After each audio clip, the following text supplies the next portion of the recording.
Hello everyone, मी रुपाली आणि तुमचं माझ्या चॅनलमध्ये स्वागत आहे. सो इथे मी माझं पॅकेजिंगचं काम करत होते. ज्या ऑर्डर कुरिअर मला करायचं होतं ते इथे मी पॅक करून घेत होते आणि मी इथे काम करते तोपर्यंत माझ्या बाबूने एवढा सारा पसारा करून ठेवला होता.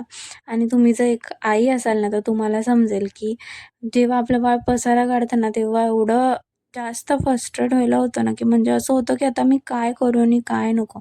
पण पुन्हा बोललं जाऊ देत, काय खेळायचं ते खेळू देत, कारण नंतर पसारा सगळा मलाच आवरायचा होता आणि मी जर त्याला आता अडवलं असतं तर त्याने मला काहीच काम करून दिलं नसतं. सो ही आहे पडद्यामागची कहाणी. जेव्हा मी काम करते ना तेव्हा मला एवढ्या साऱ्या गोष्टींना फेस करावं लागतं. सो संध्याकाळी अचानकच आमचा प्लॅन झाला की मूव्हीला जायचं. फक्त 10 मिनटं कमी असताना आम्ही तिकीट काढलं आणि लकीली आम्हाला तिकीट भेटलं सुद्धा. मला गॅरंटी नव्हती की तिकीट भेटेल की नाही, कारण ऑलरेडी खूप जास्त लेट झाला होता. फटाफट तिकीट वगैरे काढला आणि सो आज आम्ही आलो होतो धुरंधर मूव्ही पाहण्यासाठी. आणि मी खूप जास्त एक्सायटेड होते, कारण या मूव्हीबद्दल मी खूप जास्त ऐकलं होतं की खूप छान आहे आणि रिअल स्टोरीवरती आहे.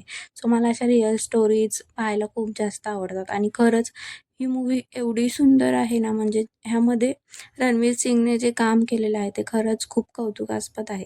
सो असा काहीसा माझा आजचा दिवस होता आणि तुम्ही सुद्धा जर अजूनपर्यंत